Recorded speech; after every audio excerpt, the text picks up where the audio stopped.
నమస్తే, నా పేరు వంశీ. జాగోరా జాగో ప్రత్యేక కార్యక్రమానికి స్వాగతం, సుస్వాగతం. ఈరోజు జాగోరా జాగోలో అర్చకుల సమస్యపై చర్చిద్దాం. ప్రభుత్వంలో ఇప్పుడు కదలిక వచ్చింది. ఎండోమెంట్ శాఖలో నూతన ఆలోచనలు సాగుతున్నట్టుగా కనిపిస్తోంది. అందుకు సంతోషించాలా లేక నామకే వాస్తి అన్నట్టుగా వ్యవహరిస్తున్నారని బాధపడాలా? తెలంగాణ ప్రభుత్వానికి ఆలయ విషయంలో సమగ్రమైన ఆలోచనలు కానీ లేక సమస్యలకు శాశ్వత పరిష్కారంపై చిత్తశుద్ధి కానీ ఉందా అనేది మనకి అనేక సందేహాలు వెలువడుతున్నాయి. హైదరాబాద్ ఓల్డ్ సిటీలోని ఆలయాల దుస్థితి, దశాబ్దాలుగా ఆలయ భూముల ఆక్రమణలకు గురైన విషయంలో విశ్వ హిందూ రక్షా పరిషత్ జాతీయ మహిళా అధ్యక్షురాలు నడింపల్లి యమునా పాఠక్ హెచ్ఎంటీవీ సహకారంతో గత ఏడాదిన్నర కాలంగా ఉద్యమిస్తున్న విషయం ప్రజలకు తెలిసిందే. మా ఉద్యమ ఫలితంగా ఎడతెగకుండా ఫాలో అప్ చేయటం వల్ల ఇటీవల ప్రభుత్వం ఆలయాల పరిరక్షణ విషయంలో శ్రద్ధ చూపించినట్లుగా మనకి కనిపిస్తోంది. మేము వెళ్ళిన పలువురు మంత్రులను కలిసినప్పుడు మాకు అదే భరోసా ఏర్పడింది. దీంతో ఈ ఉద్యమానికి సహేతుకమైన ముగింపు పడబోతుందని, రాష్ట్ర ప్రభుత్వం అవసరమైతే హైడ్రా తరహా ట్రీట్మెంట్ ఇస్తుందని దానికి వెనకాడటం లేదని తెలిసిన దాంతో ఎంతో సంతోషం వ్యక్తం చేశాం. ఈ క్రమంలోనే ఇటీవల ఆలయంలో పేరుకుపోయిన కొన్ని ఉద్యోగాల విషయంలో ఎంపిక కోసం నోటిఫికేషన్ వెలువడటం హిందూ భక్తులు సంతోషించారు. ఇందులో అర్చకుల నియామక ప్రక్రియ ఉండటం విశేషం. అయితే అర్చకుల నియామకాల్లో పలు ఆలయాలలో నిత్యం ధూపదీప నైవేద్యాలు అందుతాయి. ఇంతవరకు ఎవరికీ అభ్యంతరాలు ఉండక్కర్లేదు. కానీ ఉద్యోగులకు పక్కాగా భద్రత కల్పిస్తున్న ప్రభుత్వం అర్చకులను ఎందుకు విస్మరిస్తోంది అన్నదే మా ప్రశ్న. ఇప్పుడున్న వందలాది మంది అర్చకులకు సరైన భరోసా లేదు. ప్రభుత్వం నుంచి ప్రోత్సాహకరమైన నికరకరమైన వేతనం లేదు, నికరకరమైన శాలరీ కూడా లేవు. ఎండోమెంట్లో కానీ ఉద్యోగులకు కనీస నిబంధనలు అర్చకుల స్వాములకు ఉండటం లేదు. మారు మాట్లాడితే అర్చక ఉపాధి కూడా ఎక్కడ పోతుందోననే భయంతో చాలామంది అర్చకులు మౌనంగా కాలం వెల్లదీస్తున్నారు. ఉన్న దాంట్లోనే కుటుంబాలని సర్దుకుంటున్నారు. ఇలాంటి పరిస్థితుల్లో అర్చకులకు శాశ్వత ఉద్యోగులుగా గుర్తించకుండా వారిని అందరిలాగా జీతభత్యాలకు వర్తింపజేయటం, ఇప్పుడు కొత్త అర్చకులు నియమిస్తున్నప్పుడు ప్రభుత్వ విధానాలు ఎలా ఉండబోతున్నాయి అనేది ప్రశ్నార్థకంగా ఉంది. అనేక ప్రాచీన ఆలయాల్లో అర్చకుల పరిస్థితి ఏంటో జాగోరా జాగో కార్యక్రమం ద్వారా ఇప్పటికే తెలియజెప్పడం జరిగింది. ఇక ఇవన్నీ పట్టించుకొని ప్రభుత్వం నూతన అర్చకులకు ఏం న్యాయం చేస్తుంది? ఎన్నో సమస్యలతో విలవిలలాడుతున్న అర్చకులు సమస్యలపై గలమెత్తుతుంది నేటి జాగోరా జాగో కార్యక్రమం. ఈ జాగోరా జాగో కార్యక్రమం ద్వారా ఇప్పుడు ఆలయ అర్చకుల పరిస్థితి ఎలా ఉందో తెలుసుకుందాం. ఈ కార్యక్రమంలో చర్చించేందుకు మనతో పాటు అనేక మంది అర్చక ప్రతినిధులు అలాగే ప్రముఖ స్వామీజీలు మనతో సిద్ధంగా ఉన్నారు. ముందుగా కమలానంద భారతి స్వామీజీ మనతో ఉన్నారు లైవ్లో. కమలానంద భారతి స్వామీజీ వీరు ప్రముఖ భువనేశ్వరి పీఠం కేసరపల్లికి పీఠాధిపతి, వారిని అడుగుదాం. అలాగే మరో ప్రముఖ ఆలయ తెలంగాణ దేవాలయాల మత్తైక అర్చక ఉద్యోగుల సంఘం మూర్తి సత్యనారాయణ శర్మ గారు కూడా మనతో ఉన్నారు. వారిని అడిగి మరిన్ని విశేషాలు తెలుసుకుందాం. ముందుగా కమలానంద భారత స్వామి వారితో మాట్లాడదాం. కమలానంద భారత స్వామి వారు, మన తెలుగు రాష్ట్రాల్లో ఆలయ అర్చకుల పరిస్థితి ఎలా ఉంది, మీరేమంటారు? గతం కంటే మెరుగు. ఇప్పుడు వారు అక్కడ కూర్చోన్నటువంటి వారు తెలంగాణ మతైక అర్చక పరిషత్తు వాళ్ళు దాదాపు 25 సంవత్సరాల నుంచి తెలంగాణ ప్రాంతంలో అర్చకులకు సంబంధించిన విషయాల్లో చాలా గొప్పగా వాళ్ళు ప్రయత్నం చేశారు. ఆ రామనగర్లో ఉండేవారు, వారు ఇప్పుడు లేరు, వెళ్ళిపోయారు. వారు భానుమూర్తి గారు నాయకత్వం వహించి తెలంగాణలో, అంటే ఉమ్మడి ఆంధ్రప్రదేశ్లోనే ఈ సంస్థ ఉంది. అలాగే ఆంధ్రప్రదేశ్ అంతా కలిపి ఉన్నప్పుడు ఆంధ్రప్రదేశ్ అర్చక సమాఖ్య అని ఒకటి ఉంది, సమాఖ్య పరిషత్, అర్చక పరిషత్. వాళ్ళు వీళ్ళు కలిసి అందరూ కలిసి పనిచేస్తుండేవాళ్ళు. కాబట్టి గతంలో ఏమో అర్చకులు ఐకమత్యంగా ఉండి ఆర్గనైజేషన్ పరంగా సంస్థాగతంగా గట్టిగా ఉండి పోరాటం చేశారు. వారు ఏమైనా అనుకుంటారేమో, కానీ రాష్ట్ర విభజన తర్వాతనే ఈ అర్చక సంఘాలు కొంచెం బలహీనపడ్డాయని నేను అనుకుంటున్నాను. అంటే సరే, వయసు కారణం కావచ్చు, ఇతరత్ర ఒకటి. రెండోది, ప్రభుత్వాల యొక్క దృష్టి కూడా మారింది. ఎంఎస్ సత్యనారాయణరావు గారు దేవాదాయ శాఖ మంత్రిగా ఉన్నప్పుడు పాపం వారు మంత్రిత్వానికే వారు మంత్రిగానే రాజీనామా చేశారు నైతికంగా. నిజానికి వారు చేసిన తప్పు ఏమీ లేదు, ఎంతో నిజాయితీ పరులు. కానీ అప్పటి నుంచి మొదలు పెడితే అనేక సంస్కరణలు చేసుకుంటూ వచ్చారు. ఇప్పుడైతే నెలకి 10,000 రూపాయలు అర్చకులకు ఇచ్చేటువంటిది, అంటే అసలు మొదట ప్రారంభించింది ధూపదీప నైవేద్య పథకం అయితే కేవలం 2,500, ఇప్పుడైతే దాదాపు 10,000 రూపాయలు అర్చకులకు ఇవ్వడం అనేటువంటిది. ఈ విషయంలో ఎవరు మేం కావచ్చు ఇతరత్ర సంస్థలు బయట నుంచి పనిచేసినా మొదటి నుంచి మేము ఒకటే చెప్తున్నాం, ఏంటంటే అర్చకులు ఐకమత్యంగా ఉండాలి, సంఘటితంగా ఉండాలి. అర్చకులు తమకు ఏమి కావాలో వాటి పట్ల అందరికీ అవగాహన ఉండాలి. అర్చకులు అల్ప సంతోషులు. ఒక 10 రూపాయలు ఇచ్చేస్తే ఆ ముఖ్యమంత్రిని ఒక 50 ఏళ్ళు ముఖ్యమంత్రిగా ఉండమని దీవిస్తారు, పార్టీ ఏదైనా కానీ.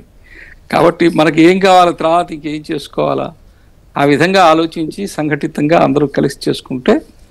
ఇప్పుడు అనేక మందికి సంవత్సరాల తరబడి ఇప్పటికి కూడా అర్చకులకి బకాయిలు ఉన్నాయి. 5 సంవత్సరాల నుంచి 8 సంవత్సరాల నుంచి బకాయిలు ఉన్నాయి. ఆ అర్చకుడు దేవుడి మీద నమ్మకంతో, భక్తితోటి, వంశపారంపర్యంగానో లేదా వ్యక్తిగతమైనటువంటి పద్ధతిలోనూ చేసుకుంటూ దేవాలయాన్ని వదిలిపెట్టి పోలేక ఆ రకంగా పూజలు అవి చేస్తున్నారు. కానీ లేకపోతే కేవలం బతుకు తెరువు, కేవలం జీతం కోసమే కనుకైతే చాలామంది అర్చకులు దేవాలయాలు వదిలిపెట్టేసేవాళ్ళు. కాబట్టి దేవాదాయ శాఖలో మొట్టమొదటి ఇప్పుడు కావాల్సింది ఏంటంటే భక్తి అని కూడా నేను చెప్పను, ముందు మానవత్వం కావాలి. ముందు మానవత్వం కావాలా. అరే మన సాటి ఒక దేవాలయంలో మనం పనిచేస్తున్నాము, ఈవోగా నేను ఇంత తీసుకుంటున్నాను, మిగతా వాళ్ళంతా వేలాది రూపాయలు. కొన్ని దేవాలయాల్లో అయితే ఆ దేవాలయంలో ఉండే వాచ్మెన్కి వచ్చే జీతంలో పావలా భాగం, చారణా భాగం కూడా అర్చకుడికి రాదు. ఇంత దారుణమైన పరిస్థితి ఉంది. కాబట్టి ఇప్పుడు దేవాదాయ శాఖ వెంటనే కావాల్సింది ఏంటంటే ముందు మానవత్వం కావాలి. మేమిద్దరం కలిసి ఒకే దేవాలయంలో పనిచేస్తున్నాం కదా, కాబట్టి నేను ఎలా జీవిస్తున్నానో అదే స్థాయిలో అర్చకులు జీవించాలా. దేవాలయానికి హుండీలో కావచ్చు, టికెట్ల ద్వారా కావచ్చు, ఆర్జిత సేవలు కావచ్చు, ఏ పద్ధతిలో 4 రూపాయలు డబ్బులు వచ్చినా అక్కడ 24 గంటలు గర్భగుడిలో అనేక రకాలైన ఇబ్బందులు ఎదుర్కొంటూ వచ్చిన వాళ్ళందరికీ కూడా ఆశీస్సులు ఇస్తూ, పూజలు చేస్తూ, గోత్రనామాలు చెప్తూ, ఎంతమంది వస్తే అన్నిసార్లు ఆ గర్భగుడి నుంచి ఆ మెట్టు దాటి యువతలకి అవతలకి వెళుతూ చాలా శ్రమ చేస్తూ దాని ద్వారా అభివృద్ధి చెందేటువంటి దేవాలయం. అర్చకుడి కారణంగా దేవాలయం అభివృద్ధి చెందుతుంది, కానీ ఆ అర్చకుడిని చాలా బలహీనంగా చూస్తారు. ఇది ఈ దృష్టి, ఈ ఆలోచన మారాలి. దీంతోపాటు ఇంకొక మార్పు కూడా సమాజంలో రావాల్సింది అంటే హిందూ సమాజంలో మార్పు రావాలి. హిందూ సమాజం కూడా దేవాలయానికి పోవడం, ఏ పంతులు గారి అంతవరకు పరిమితం కావద్దు. ఇది మన దేవాలయం, మన దేవాలయంలో ఉండేటువంటి మన అర్చకుడు అనండి, పంతులు గారు అనండి, ఇక్కడ స్థానికంగా ఏం పిలిస్తేది, వాళ్ళ జీవనం ఎలా ఉన్నది, వాళ్ళ భార్యాపిల్లలు ఎలా పోషించుకుంటున్నారు, ఇల్లు ఉందా లేదా, మన కోసం కదా వాళ్ళు పూజలు చేస్తున్నారు, గ్రామం కోసం కదా అనేటువంటి ఒక అవగాహన హిందూ సమాజంలో కూడా రావాల్సి ఉంది. కాబట్టి హిందూ సమాజంలో దేవాలయం పట్ల, దేవాలయాన్ని నడిపించే అర్చకుల పట్ల మార్పు రావాలి, ఆలోచన విధానంలో మార్పు రావాలి. దేవాదాయ శాఖలో పనిచేసేటువంటి వాళ్ళు ఎవరైతే ఉన్నారో, అంటే చట్టంలోనే వీళ్ళు మతైక అని పెట్టారు కానీ సంఘము, వాళ్ళగా ఆలోచన ఏం లేదు. వాళ్ళు సెక్యులర్ స్టాఫ్, వీళ్ళు రిలీజియస్ స్టాఫ్. వాళ్ళకి పిఆర్సీ వర్తిస్తుంది, వీళ్ళకి పిఆర్సీ రాదు. తెలంగాణలో మన ఇందాక వారి పేరు చెప్పారు, వారు చాలా విశాల హృదయంతో, భానుమూర్తి గారు చాలా విశాల హృదయంతో ఇటు సెక్యులర్ స్టాఫ్ని ఇటు అర్చకుల్ని కలిపే సంఘం పెట్టారు. కానీ అనుభవంలో ఏమనిపిస్తుందంటే మనకు ఎదురయ్యేది ఏంటంటే అర్చకులకు కూడా మనలాగానే పిఆర్సీ రావాలి, వాళ్ళు కూడా భార్యాబిడ్డలతో సుఖంగా ఉండాలా అన్న ఆలోచన దేవాదాయ శాఖలో ఉండేటువంటి ఉద్యోగస్తులకు కూడా ఉండాలి. ఒక 6B దేవాలయంలో పిఆర్సీ ఇవ్వడానికి అవకాశం ఉన్న తర్వాత కూడా మీరు సంవత్సరాల తరబడి ఫైలు పైకి పంపించకుండా ఎందుకు తొక్కి పెడతారు? ఎందుకు రానివ్వరు పిఆర్సీ? లక్షలాది రూపాయలు అక్కడ ఉన్నాయి, ఇవ్వడానికి అవకాశం ఉంది, మీరు ఎందుకు ఆపుతున్నారు?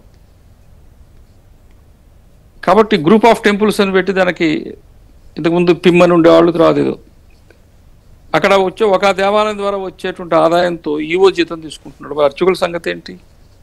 ఇట్లాంటివి పరిపాలనాపరమైనటువంటి పద్ధతుల్లో కొన్ని మార్పులు తెచ్చుకోవాలి. హిందూ సమాజం ఆలోచనలో మార్పు రావాలి, ప్రభుత్వ విధానంలో మార్పు రావాలి. ప్రభుత్వం ఎంఎస్ సత్యనారాయణరావు గారు అసెంబ్లీ సాక్షిగా చెప్పారు, అయ్యా ఒక్క రూపాయి మనం ప్రభుత్వం నుంచి దేవాలయాలకు ఇవ్వము, ఈ దేవాలయాల మీద మనం ఎందుకు పెత్తనం చేస్తున్నాము, ఈ దేవాలయం ఎందుకు మన దగ్గర ఉండాలో వదిలేస్తామని చెప్పన్నారు. అసెంబ్లీలో రాజీనామా చేసి పక్కకు పోయారు. ఆ రోజు బ్రహ్మాండమైన ఉద్యమం మేము అందరం కలిసి చేసాం. దానివల్లనే మన దేవాలయాల భూములు ఎక్కడైతే ఆక్రమణకు గురైనాయో, దేవరాయాంచాలు సీతారామస్వామి దేవాలయం భూములు అప్పుడు వెంకటేశ్వర్లకి కమిషన్ ప్రైవేట్ నెగోసియేషన్స్ లో అమ్మేశారు ల్యాండ్స్. దాని మీద పెద్ద ఉద్యమం జరిగింది. అందువలనే వారు రాజీనామా చేయాల్సి వచ్చింది. ఎవరు? మన ఎంఎస్ సత్యనారాయణ గారు. అందువల్ల ఇది 3 కాకుండా ఇంకొక విషయం చెప్తున్నాను. ఎండోమెంట్ దేవాలయాల గురించే కాదు, ఎండోమెంట్ లో డిస్టర్బెన్స్ వస్తుందండి. హలో, నేను మళ్ళీ మీ దగ్గరికి వస్తాను. ఒక చిన్న మాట నేను చేస్తాను, ఒక మాట చెప్పి. కేవలం దేవాదాయ శాఖలో ఉండేటువంటి దేవాలయాలే కాకుండా ప్రైవేటు దేవాలయాల్లో ఉండే అర్చకులకు కూడా భద్రత కావాలి. అక్కడేమో వాళ్ళ సౌకర్యంగా ఏం చూసుకోవట్లేదు. కాబట్టి మా మాటే వినాలా అనేటువంటి ఒక అజమాయిషి, పూర్తిగా ఆగమశాస్త్రం చదువుకుని వచ్చినటువంటి ఒక యోగ్యుడైనటువంటి అర్చకుడు శాస్త్రాన్ని అనుసరించి తన పద్ధతిని అనుసరించి అర్చకత్వం ఆ దేవాలయాలు ఎలా చేయాలో చూస్తున్నప్పుడు దాంట్లో హస్తక్షేపం చేయకూడదు. మేము చెప్పినట్టే వినాలి, మేము చెప్పినట్టే చేయాలి, ఇలాంటి ఒక పద్ధతిలో వ్యవహరించకూడదు. కాబట్టి ప్రైవేటు దేవాలయాల్లో ఉండేటువంటి అర్చకులకు కూడా ఇబ్బందులు ఉన్నాయి. హైదరాబాద్లోనే నాకు తెలిసి 3 అర్చకులు ఉరేసుకొని చనిపోయారు కొన్ని రకాలైన కారణాలు ఆ దేవాలయాల్లో ఉండేటువంటి ఇబ్బందుల వల్ల. కాబట్టి వీటన్నింటినీ మనం అధిగమించాల్సి ఉంది. చివరిగా ఒక మాట చెప్పి ముగిస్తాను. అర్చకులందరూ ఐకమత్యం కావాలి, సంఘటితం కావాలి. మనందరం ఒకటై మన సమస్య ఏమిటి, ఇబ్బంది ఏమిటి. హిందూ సమాజం మనకు సానుకూలంగా ఉంటుంది, పార్టీలు ప్రభుత్వాలు మనకు సానుకూలంగా ఉంటాయి. ఎవరు మన మాట కాదనే వాళ్ళు లేరు. కానీ మనం ఐకమత్యంగా ఉండి మనకు ఏం కావాలో వాటిని మనం ఒక పద్ధతి ప్రకారం కనుక వెళ్ళినట్టయితే దేవాలయ వ్యవస్థలో మనం సమూలమైన మార్పులు తీసుకురావచ్చు అని చెప్పి నా అభిప్రాయం. చాలా సంతోషం. నేను మరలా వెంటనే ఇక్కడ కార్యక్రమం ఉంది, నేను ఇక్కడ పూర్తి చేస్తాను, మీరు కొనసాగించండి. ధన్యవాదాలు కమలానంద భారతి.